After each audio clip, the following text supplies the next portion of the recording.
하나님 아버지, 우리로 하여금 주 앞에 나와 예배할 수 있는 영감도 또 시간도 또 장소도 갖게 주신 것을 감사합니다.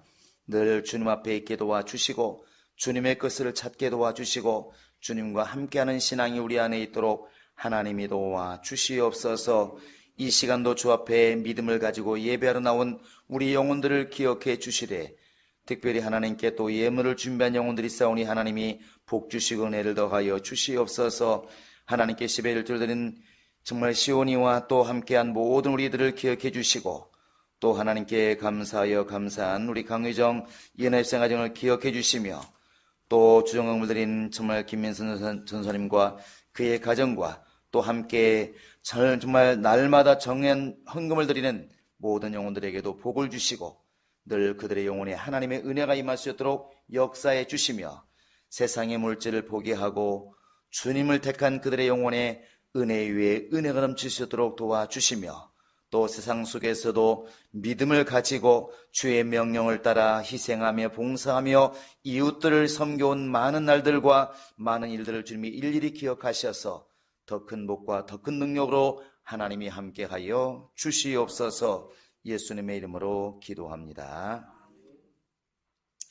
주 앞에 늘 감사하는 여러분의 심령이 주님의 복으로 충만하기를 주의 이름으로 축원합니다. 자, 내 영혼아 하나님의 나라를 이루자. 시작. 내 영혼아 하나님의 나라를 이루자. 내 영혼아 하나님의 나라를 이루자. 하나님은 바로 생명의 시작과 생명의 끝이십니다. 우리 인간이 하나님을 찾는 것도 또 하나님이 우리에게 예수를 보내신 것도 궁극적으로는 생명입니다. 이 생명을 떠나서는 하나님을 우리가 이야기할 수가 없습니다. 그래서 하나님이 예수를 이 땅에 보내실 때에도 예수는 생명이다, 곧 구원이다 이렇게 말하는데 구원 자체가 생명입니다. 그래서 예수님 스스로가 나는 생명이다 이렇게 말씀하고 있습니다. 나는 생명이다. 여러분과 지금 나에게 회개를 자꾸 하나님 명하시는데 그 회개도 생명 얻는 회개다 이렇게 사도행전에 나와 있습니다.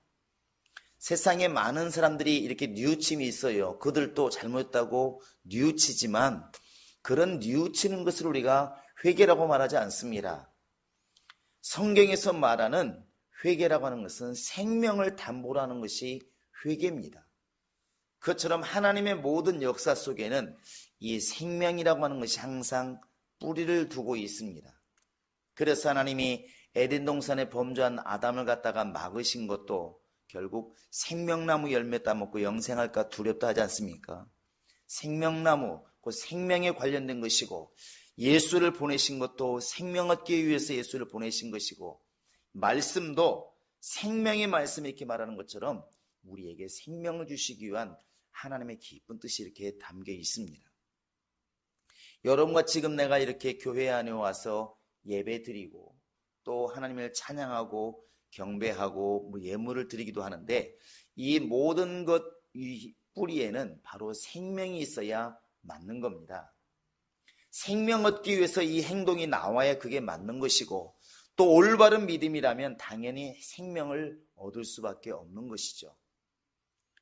저 신명기에 가보시면 28장에 가보시면 하나님이 인간들에게 많은 명령을 하셨어요. 이웃들에게 악을 행치 말아라, 부모를 공경하라, 또 선하게 살아라, 여러 가지 이렇게 말씀하시는데 궁극적으로 말씀하시고 싶은 게 뭐냐면 죽지 말고 살라는 것이죠. 그래서 내가 너희 앞에 복도 두었고 저주도 두었고 사망도 두었고 생명의 길도 두었는데 너와 네 자손이 살기 위해서는 생명을 택하라 이렇게 말씀하십니다. 하나님이 원하시는 것은 많은 길이 있지만 오직 생명의 길로 가기를 원하시는 겁니다. 여기에서 우리가 오해하지 말아야 될 것은 자꾸만 순종의 길, 불순종의 길 이런 길이 있다고 그러니까 두 가지 길이 있다고 생각하는데 우리에게는 오직 한 길만 있다고 아셔야 됩니다. 한 길은 망하는 길이기 때문에 죽는 길이기 때문에 사망의 길이기 때문에 애당초의 길이 아니라는 것이죠. 길이 아닙니다. 우리가 살 수 있는 것은 순종의 길밖에 없습니다. 달리 말하면 생명의 길밖에 없다는 것이죠. 그래서 우리 예수 믿는 사람들에게 선택의 여지가 없는 겁니다. 그래서 성경에서는 이런 말씀을 이렇게 말하잖아요.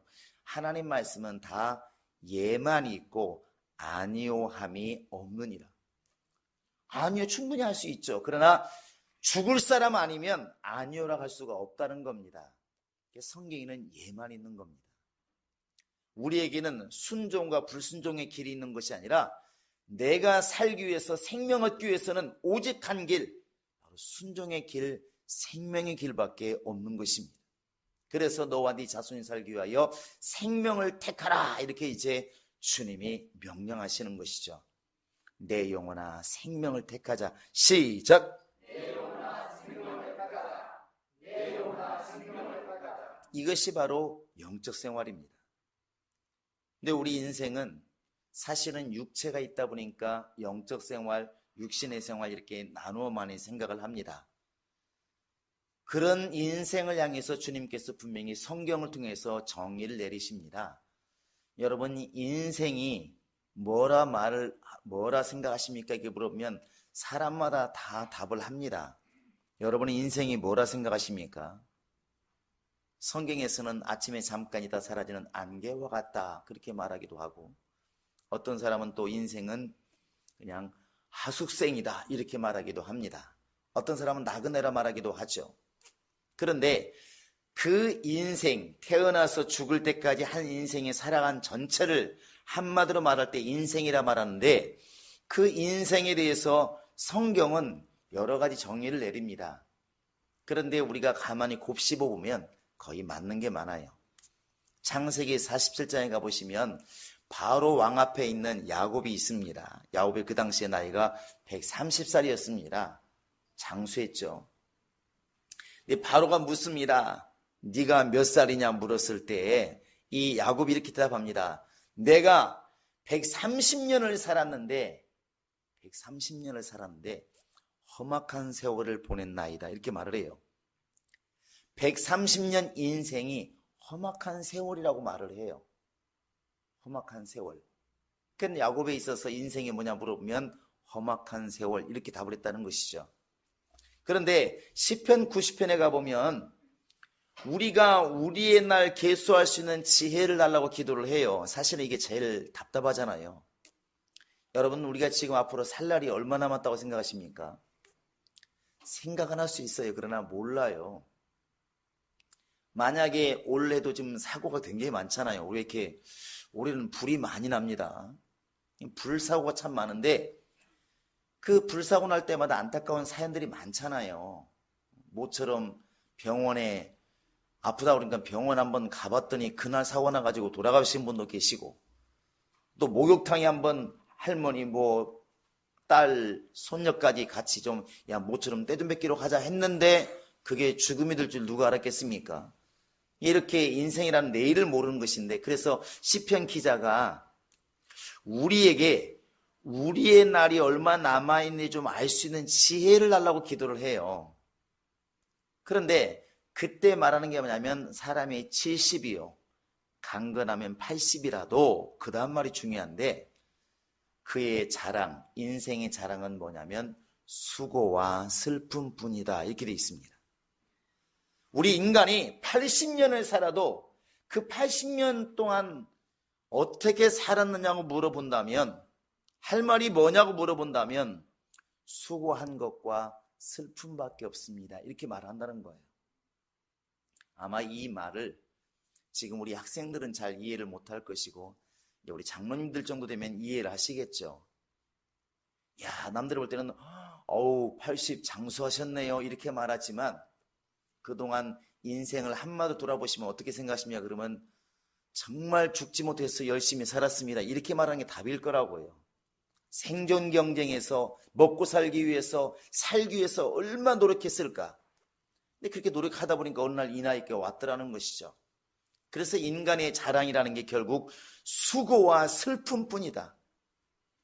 이 말이 참 생각할수록 맞는 게 뭐냐면, 인간의 삶이라는 것은 수고한 것이 계속 반복되는 겁니다. 우리 생각에는 잘 살고 높이 살고 명예가 있는 사람들은 굉장히 수월할 것처럼 보이지만 그렇지 못하다는 것이죠. 항상 이게 보면은 자기 입장에서 자기가 제일 힘든 거예요. 우리 여기 계신 우리 집사님들, 세상에서 내가 제일로 편안하고 제일 행복하다고 생각하시는 분 계십니까? 계시나요? 그냥 세상에는 지배하는 이 사장님과 지배당하는 종업원이 있는데 여러분 누가 행복할까요? 누가 행복할 것 같습니까?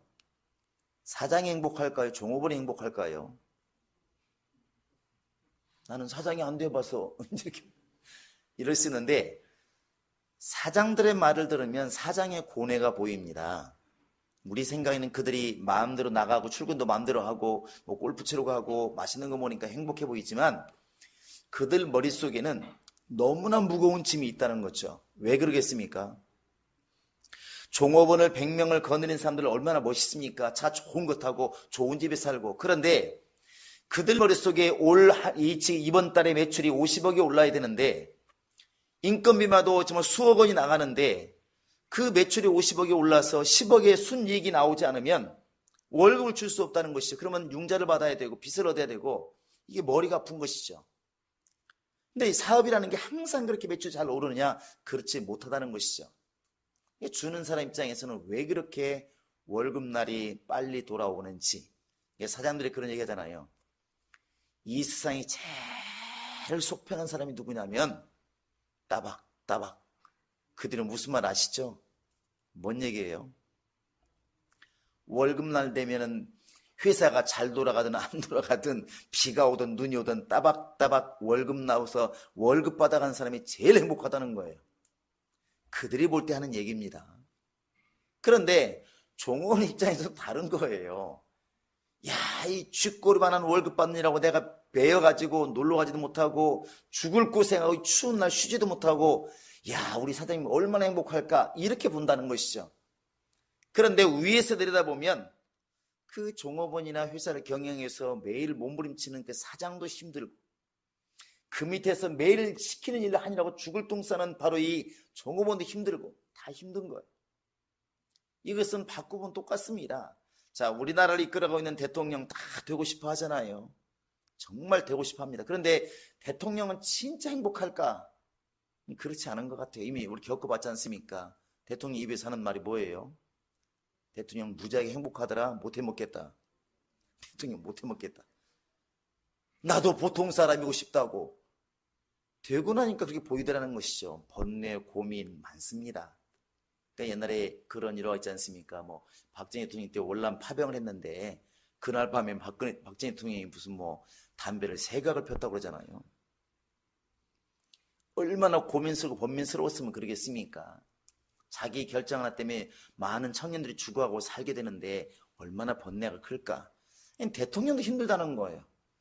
그러면 저 시골에서 농사짓고 사는 천수담에서 농사짓고 사는 농부는 되게 행복할까? 그렇지 못하더라는 것이 그도 힘들더라는 거예요. 도시 사는 사람들의 꿈이 있습니다. 무슨 꿈이에요? 야, 공기 오염되지 않고 깨끗한 물을 먹고 사는 저 산 밑에 집 하나 지어놓고 부성기가 꾸면서 아무런 걱정 없이 먹고 사는 거예요. 그렇게 사는 사람들이 자연인들인데 가만히 보면 그들도 번민이 너무 많아요. 자식을 도와주고 싶으나 소득이 없고 가족들과 같이 살지를 못하고 산속에 그냥 노루와 토끼처럼 사는 겁니다. 그러니까 서울에 있을 때 그 번민은 벗어났는데 그쪽에 가니까 또 다른 번민이 생기는 것이죠. 결국 이 땅의 삶 자체는 어느 곳에 있든 수고와 슬픔뿐이라고 하는 이 말씀을 벗어날 수가 없는 겁니다. 다만 내 입장에서 너는 편안해 보이고 내 입장에서 당신의 입장은 항상 이렇게 행복해 보인다는 속고 있는 것이 우리에게 있는 것이죠. 그래서 성경이 이런 것들을 일러주는 게 뭐냐면 따라서 하시기 바랍니다. 속지 말라. 속지 말라는 것입니다. 인간이 이 땅에서 하나님 없이 예수 없이 영적인 걸 떠나서 아무리 만족하려고 해도 만족이 없다는 것입니다. 이게 답이에요.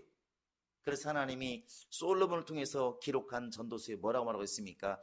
해 아래서 수고하는 것이 뭐 어떠다고요? 헛되고 헛되니 헛되고 헛되도다. 한 번 말하는 게 계속. 왜 그랬을까? 내가 노비를 사기도 하고 낳기도 하고 돈도 남들보다 많이 가져보았고 내가 자식도 남들보다 많이 가져보았고 남들이 좋다는 걸 다 가져보았지만 쾌락을 다 누려보았지만 그 속에 만족이 없더라. 이게 답이에요. 그래서 예수님께서 우리들에게 오늘 28절에 이렇게 말하고 있는 것입니다. 28절을 같이 한번 읽겠습니다. 시작. 무거운 짐진 자들아 다 내게로 오라. 내가 너희를 쉬게 하리라. 예수님이 딱 단정을 지었습니다. 인생이 뭐냐? 수고하고 무거운 짐진 것이 인생이다.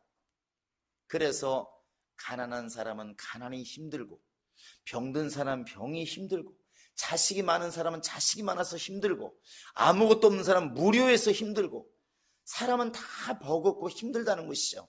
사망의 짐, 질병의 짐, 가난의 짐, 이 모든 짐이 우리에게 있어서 사람은 다 힘들다는 것입니다. 우리나라 사람들이 가장 많이 쓰는 말이 뭐예요? 요즘 청년들은 한강 가자는 말이 제일 많이 한다고 그러잖아요. 한강 가자. 너무 집값도 비싸고 살기 힘드니까 한강 가자. 죽자는 말입니다. 어른들도 쓰는 말이 있습니다. 가장 많이 쓰는 말. 죽겠다는 거잖아요. 죽겠다. 가장. 인간의 삶이 결국은 죽음으로 가는 것입니다. 예수님께서 수고하고 무거운 짐진 자들아 다 내게로 와라. 이 말은 그 문제가 수고하고 무거운 그 문제가 예수 앞에 오지 않으면 해결이 안 된다는 것입니다. 하나님은 생명을 주시는데 아들을 통해서만 생명을 주십니다. 예수를 통해서만 생명을 주십니다. 이게 진리예요. 이게 답입니다. 자, 내가 예수는 진리다. 그럼 여러분은 예수는 생명이다. 이렇게 한번 해보시기 바랍니다. 예수는 진리다. 예수는 진리다. 예수님이 생명이십니다. 그래서 우리가 예수 앞으로 달려가는 거예요. 하나님께서는 이미 그것을 아시기 때문에 하나님 없는 삶이 얼마나 무료하고 하나님 없는 삶이 얼마나 절망인지를 아시기 때문에 오라고 하는 것입니다. 예수님께서 비유를 들어도 두 아들이 있는데 한 아들이 나갔다는 것이죠. 부모를 떠나면 행복할 줄 알았습니다. 부모를 떠나면 자유할 줄 알았어요. 부모의 그 간섭을 떠나면 행복할 줄 알았습니다. 떠나보니까 아니더라는 것이죠. 그때 부모가 외치는 게 뭐겠습니까? 돌아오라는 것이죠. 돌아와라.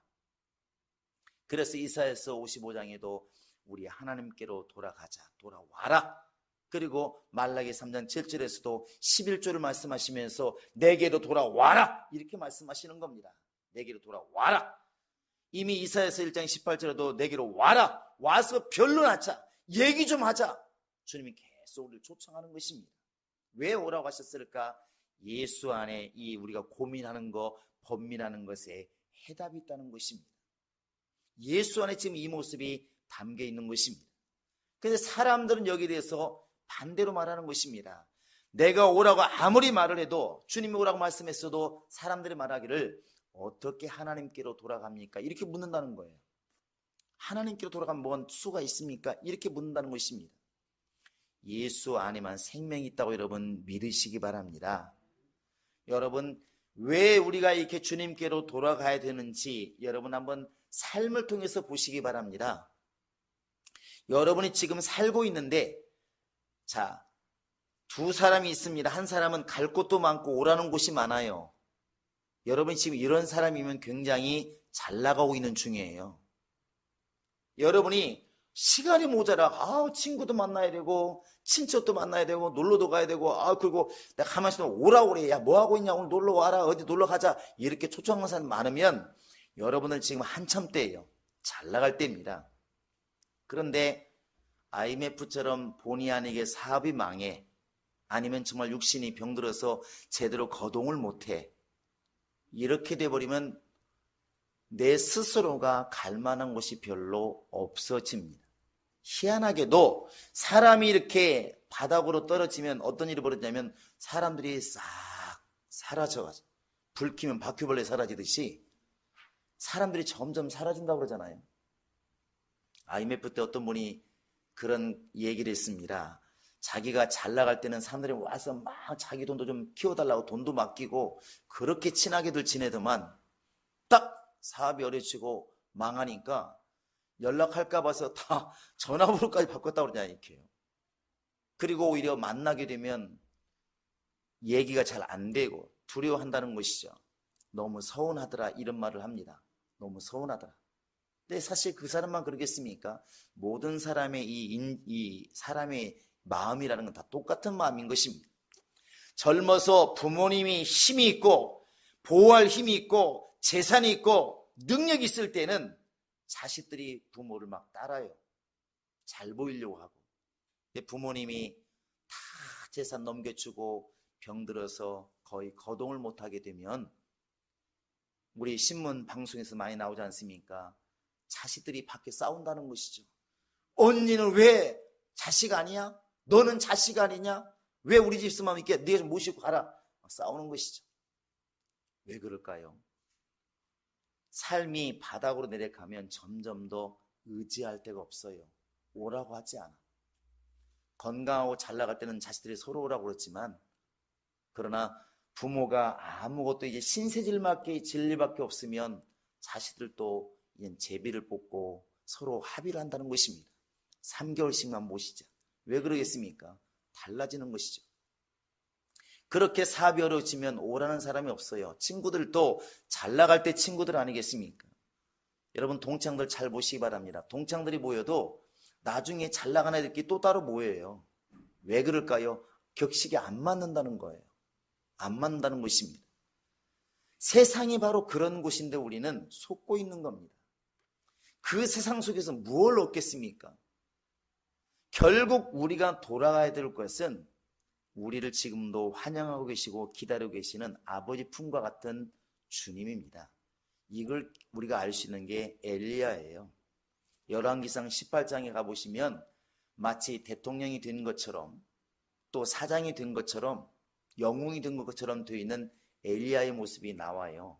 엘리야가 누굽니까? 갈멜산의 영웅 아닌가요? 그 바알 선자 400명과 정말 아스라 선자 그 450명 거의 850명 되는 그 선자들과 싸워서 힘으로 싸운 게 아니라 하나님의 능력으로 싸워서 단박에 물리친 게 엘리야입니다. 3년 6개월 동안 비가 오지 않는 곳에 기도해서 비가 오게 만든 게 바로 엘리야예요. 굉장합니다. 그때는 어떤 일이 있냐면 백성들에게 저 사람들을 잡아라! 그러니까 850명을 다 잡아가지고 실로 목가에 가서 다 쳐 죽였어요. 엘리야가 죽인 게 아닙니다.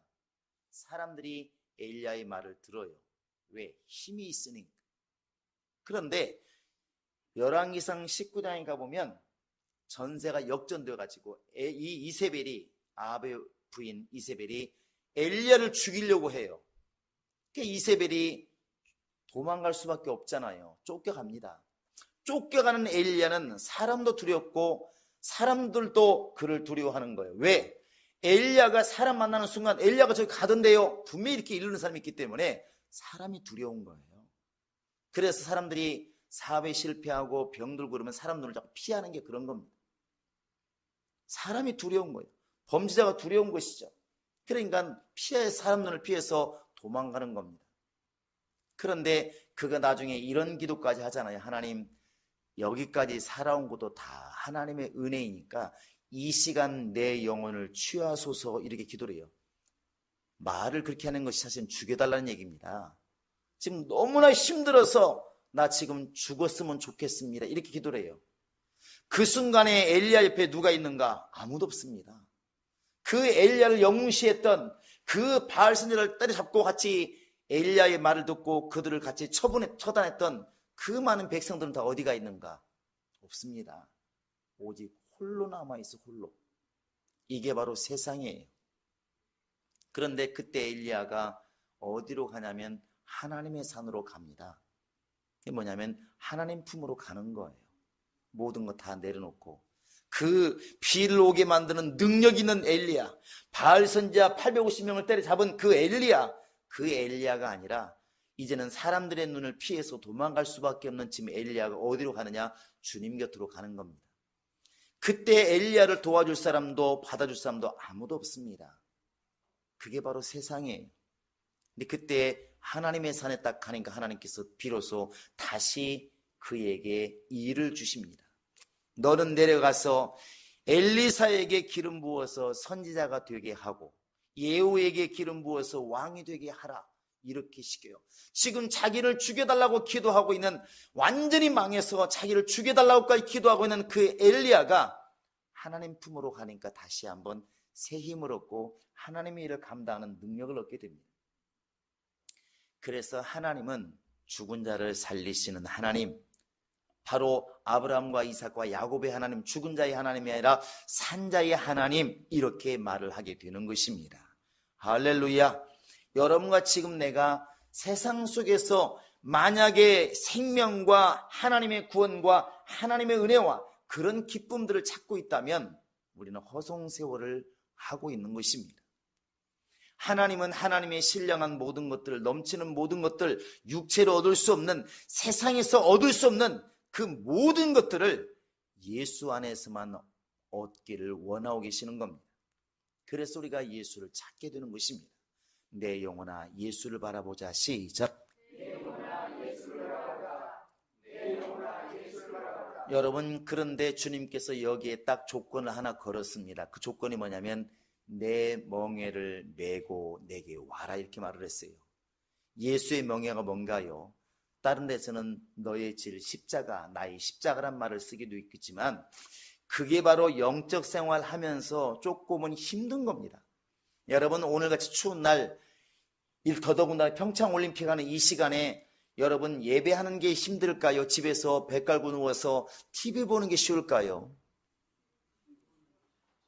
참 여러분은 솔직하신 분들입니다. 예배하는 게 어려운 거예요. 기도하는 게 힘들까요? 여러분 친구와 수다 떠는 게 힘들까요? 예, 기도하는 게 힘든 거예요. 힘든 겁니다. 여러분, 우리가 이렇게 주님께 헌신하는 게 힘든가요? 그 돈 가지고 친구들과 맛있는 밥 사 먹는 게 힘든가요?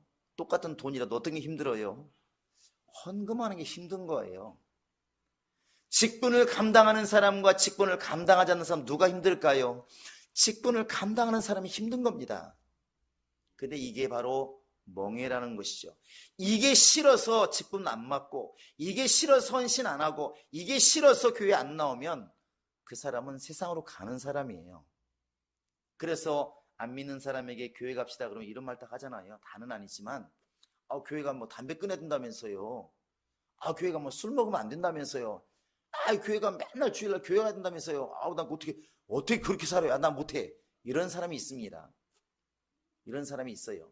쉽게 말하면 약 먹기가 힘들어서 나 그냥 죽겠다는 말과 똑같은 거예요. 약 먹는 수고를 하지 않으면 우리가 아파서 죽는 수밖에 없는 것을 다 알지 않습니까? 그래서 때로는 힘들어도 때렸어도 애가 울어도 엄마들이 약을 먹이는 게 뭐겠습니까? 그 수고를 하지 않으면, 그 멍에를 매지 않으면 더 큰 것을 얻을 수가 없는 것이죠. 예수님께서 우리들에게 이렇게 예수를 믿으라고 하는 이 믿음의 멍에를, 예배하라고 하는 예배의 멍에를, 헌신하라고 하는 헌신의 멍에를, 주의 일을 감당하라고 하는 이 정말 직분의 멍에를 주시는 것은 정말 예수 안에서 하나님의 것을 받아 누리라고 하는 큰 것을 예비하고 있는 주님의 뜻이 이렇게 담겨 있는 것입니다. 할렐루야. 여러분, 주님께로 매일 이렇게 달려가는 훈련이 있기를 바랍니다. 무엇이든 자꾸 주님께로 달려가는 훈련을 하는 것이 능력이에요. 공부도 마찬가지지만 신앙생활도 같은 원리인 것 같아요. 공부 잘하는 아이들은 수업 시간에만 이 책을 여는 게 아니라 수시로 책을 열어요. 아무 때도 책을 열어요. 시간만 나면 책을 열어요. 공부를 잘하는 아이들입니다. 근데 공부를 이렇게 별로 잘 안 하는 아이들은 수업 시간에만 책을 연다고 그러잖아요. 수업 시간에만. 그리고 말하기를 자기는 수업 안 빠지고 학교 잘 갔다고 말을 해요. 뭐냐면 똑같이 지금 공부하지만 공부에 전념하는 아이와 그렇지 않은 아이가 차이가 나는 것입니다. 사람이 한 번은 누군가의 또 무슨 일에 다 미쳐본 추억들이 있지 않습니까? 그래서 청소년들 게임 엄청 좋아합니다. 뭐 게임을 열심히 하죠. 그러니까 우리도 뭐 우리 아이들도 게임들을 많이 한다고 그러는데, 생각해보면 지금 우리 어른들은 뭐 게임 안 했나요? 여러분 딱지치기 안 했나요? 우리 딱지치기하고 여성들 고무줄놀이 했어요, 안 했어요?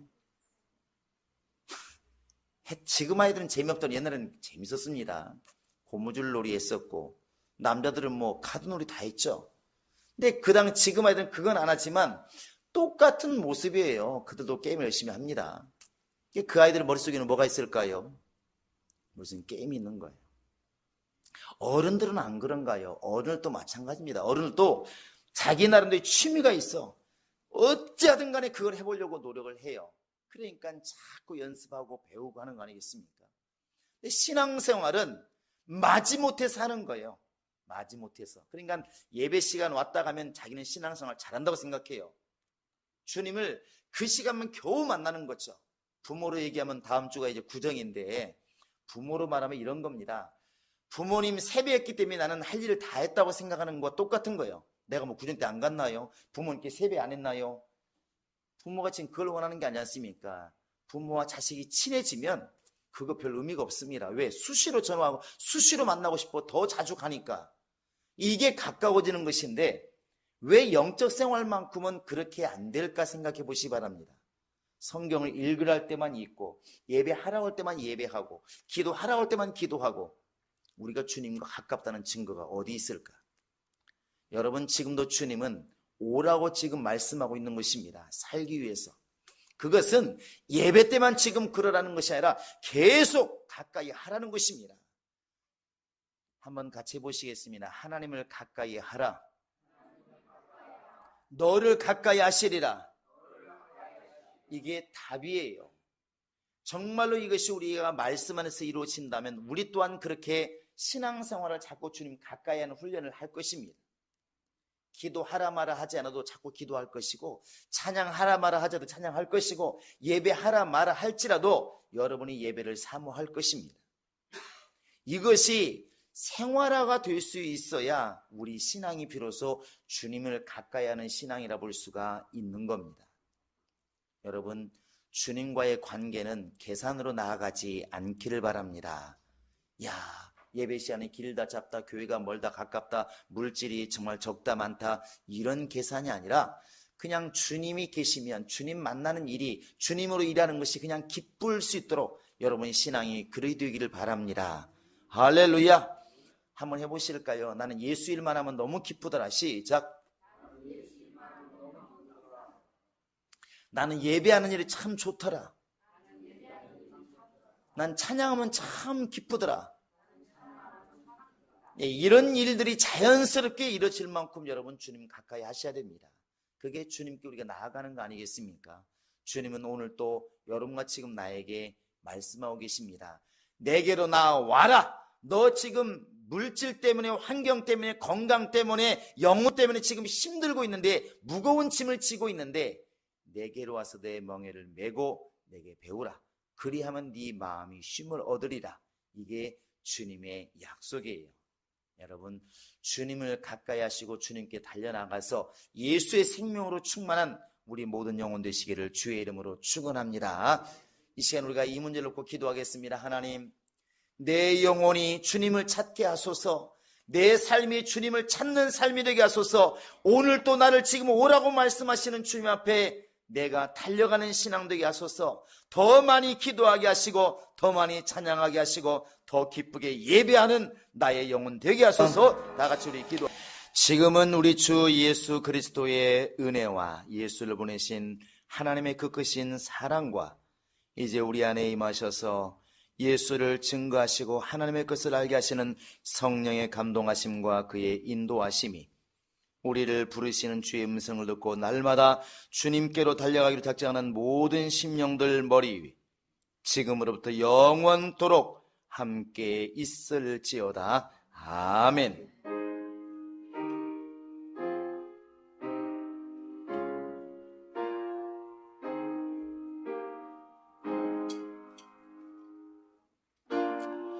주님의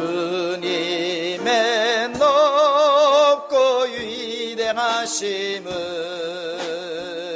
내 영혼이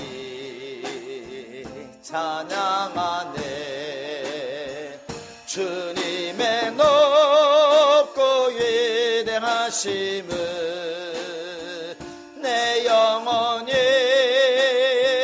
찬양하네.